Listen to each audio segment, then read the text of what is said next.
নমস্কার বন্ধুরা, welcome to ইউনিকন। তো বন্ধুরা, এই ভিডিওতে আমরা কথা বলবো কিছু ক্রিকেট আপডেটস বা IPL updates, Kolkata night Riders নিয়ে আপডেটস, এই সমস্ত নিয়ে কিছু জাস্ট হালকা করে আলোচনা করে নেব। তো তোমাদের অনেকেরই কমেন্ট আসছে হার্দিক পান্ডিয়াকে নিয়ে নতুন করে কিছু বলো, নতুন করে কি আপডেট এলো। দেখো, এই ব্যাপারগুলো তো রোজ রোজ নতুন নতুন আপডেট আসবে সেরকম নয় যে রোজ নতুন কিছু খবর আসছে, রোজ মুম্বাই কলকাতার কথাবার্তা চলছে। একটা বা দুটো আলোচনা হয়েছে, মুম্বাইয়ের তরফ থেকে এক রকমের ডিম্যান্ড আছে, কলকাতার তরফ থেকে এক রকমের কথাবার্তা হয়েছে, সেইগুলোর মধ্যে ব্যাপার দাঁড়িয়ে আছে। এবার নতুন করে কোনো আপডেট কিন্তু আসেনি, তবে ব্যাপার হচ্ছে যে হার্দিক পান্ডিয়ার কলকাতায় আসার ইচ্ছা আছে, এটা শোনা যাচ্ছে।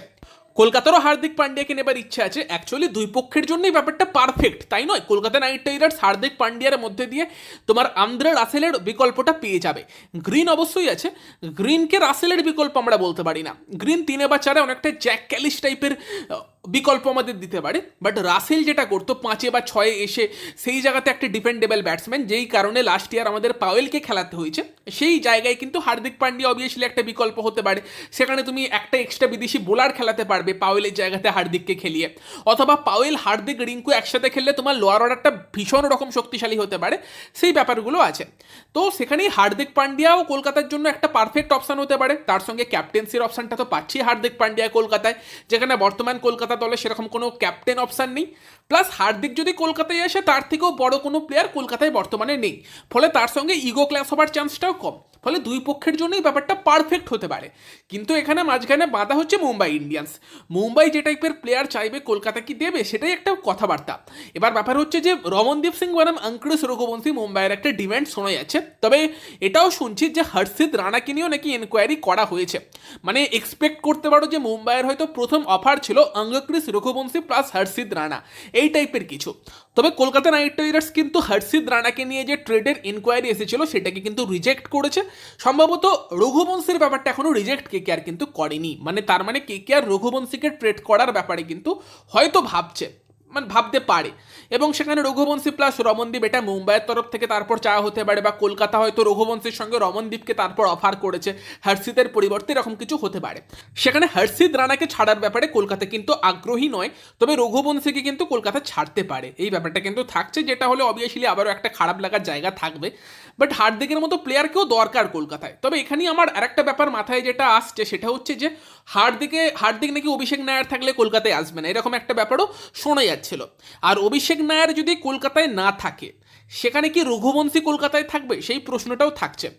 যদি তোমার রোহিত শর্মা মুম্বাই ইন্ডিয়ান্স দলটাকে এরপর চালানোর কথা ভাবে, যে 2027-এর পর থেকে রোহিত দলের মেন্টর হবে, সেখানে কিন্তু এই পসিবিলিটিও উড়িয়ে দেওয়া যাচ্ছে না। যদি ইনকেস কলকাতা নাইট রাইডার্স তোমার অভিষেক নায়ারকে সরিয়ে দেয়, অভিষেক নায়ার মুম্বাই ইন্ডিয়ান্স দলে গিয়ে সেখানেও হেড কোচ বা কোনো একটা পদে কিন্তু নিযুক্ত হতে পারে।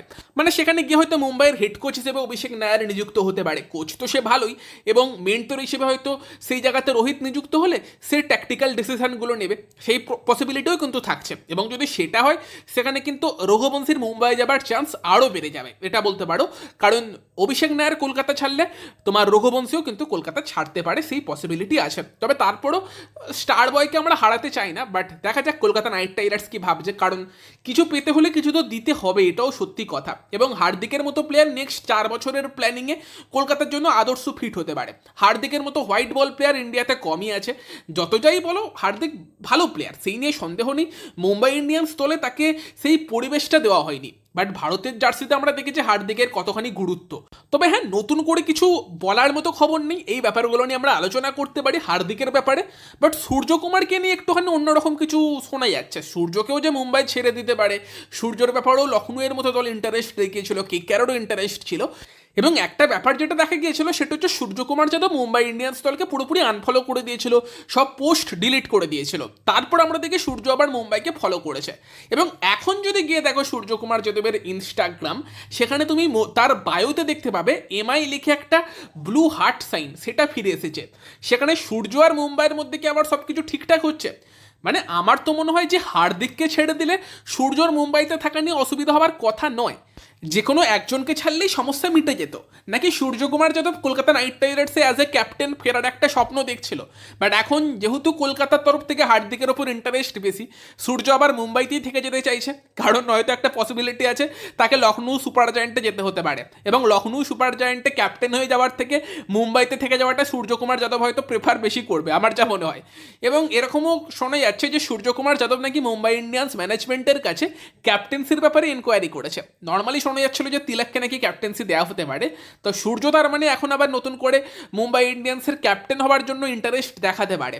তো এখানে একটা কিন্তু প্লট টুইস্ট আসতে পারে যে সূর্যকুমার যাদব লাস্ট অব্দি মুম্বাইতে হয়তো থেকে যাবার প্ল্যান আবার করতে পারে, সেই একটা চান্স কিন্তু থাকছে। তো ট্রেডের ব্যাপারে না রোজ রোজ অনেক কিছু চেঞ্জ হতে পারে, তো সেখানে দেখা যাক। আপাতত কলকাতার সঙ্গে হার্দিকের কানেকশনটা ভীষণ স্ট্রং হয়ে আছে, সূর্যকুমার যাদব কিন্তু মুম্বাইতে আবার থাকার প্ল্যান করছে, এরকমও কিন্তু কিছু কিছু সোর্স রিপোর্ট করছে।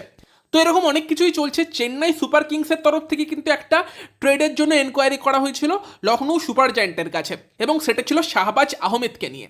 সম্ভবত অত টাকায় প্রশান্ত ভীরকে যে সিএসকে নিয়েছিল তার থেকে সেরকম ইম্প্যাক্ট পায়নি, তাকে ছেড়ে দেবার কথা ভাবতে পারে, এবং শাহবাজ আহমেদকে তারা একটা অপশন হিসেবে দেখছিল যে এসে প্রশান্ত ভীরকে রিপ্লেস করতে পারে। তবে এটা একটা আপডেট কিন্তু বেরিয়ে আসছে যে লখনৌ সুপার জায়ান্টের তরফ থেকে চেন্নাই সুপার কিংসের সেই ট্রেডের রিকোয়েস্ট কিন্তু রিজেক্ট করা হয়েছে। মানে চেন্নাই কিন্তু কিছুটা ইন্টারেস্ট অবশ্যই দেখিয়েছিল শাহবাজ আহমেদের জন্য, লখনৌ কিন্তু রাজি হয়নি। বাকি যদি কলকাতা নাইট রাইডার্সের কিছু প্লেয়ারকে নিয়ে কথা বলি, তো মেজর লিগ ক্রিকেট চলছে। লস অ্যাঞ্জেলেস নাইট রাইডার্স দুটো ম্যাচ খেলেছে, দুটো জিতেছে, তৃতীয় ম্যাচে কালকে নামবে, মানে ভোরবেলা 3টে থেকে। তবে সেই জায়গাতে কিন্তু আরও দুটো কেকেআরের ওপেনার ফিন অ্যালেন এবং টিম সাইফার্ট তারা খেলছে, বাট ফিন অ্যালেনের তরফ থেকে কিন্তু একদমই এখন অবধি মেজর লিগ ক্রিকেটে ভালো পারফরমেন্স আসেনি। টোটালি কিন্তু এখন অবধি হতাশাজনক ব্যাটিং তোমার ফিন অ্যালেন করেছে, যেখানে কিন্তু লস অ্যাঞ্জেলেস নাইট রাইডার্সের এগেনস্টে ফার্স্ট ম্যাচে 24 রান করেছিল ফিন অ্যালেন, যেখানে বলেইছিলাম যে নারাইনের এগেনস্টে 2-6 2-4 সে মেরেছিল, বাট তারপর থেকে কিন্তু ফিন অ্যালেনের ব্যাট থেকে রান আসেনি। টেক্সাসের বিরুদ্ধে পরপর দুটো ম্যাচে 1 এবং 3, এবং আজকে সিয়েটেল অর্কাসের বিরুদ্ধে কিন্তু 0 রান করেছে। মানে 4 ম্যাচে কিন্তু মাত্র 28 রানই করতে পেরেছে ফিন অ্যালেন, যেটা ফিন অ্যালেন যে ফর্মে ছিল সেটার সঙ্গে মানানসই লাগছে না বর্তমান সময়। তো যদিও মেজর লিগ ক্রিকেট হয়তো এত এই সময় দাঁড়িয়ে কেকেআর ফ্যানেরা চাপ নিতে চাইবে না, বাট গত বছর কিন্তু এই মেজর লিগ ক্রিকেট থেকেই ফিন অ্যালেনের ভালো ফর্মটা শুরু হয়েছিল। তো কিছুটা চিন্তার জায়গা থাকছে এখানে ফিন অ্যালেনের ফর্ম নিয়ে। তবে এখনও আইপিএল দেরি আছে, একটু হয়তো খারাপ ফেস চলছে, কেটে যাবে আশা করছি। ফিন অ্যালেন তো আলাদা লেভেলেরই ট্যালেন্ট। তবে সেই তুলনায় টিম সাইফার্ট কিন্তু বেশ ভালো ফর্মে আছে। টিম সাইফার্টের রানের কথা বললে প্রথম ম্যাচে কিন্তু 17 রান করে টেক্সাসের এগেনস্টে, তারপর ওয়াশিংটনের বিরুদ্ধে 78 রান করে, লস অ্যাঞ্জেলেস নাইট রাইডার্সের এগেনস্টে ম্যাচটায় রান পায়নি, 5 করেছিল। তবে তারপর পরপর দুটো ম্যাচে ওয়াশিংটন ফ্রিডম তাদের এগেনস্টে 37 এবং সান ফ্রান্সিসকো ইউনিকর্ন তাদের এগেনস্টে কিন্তু 32 করেছে।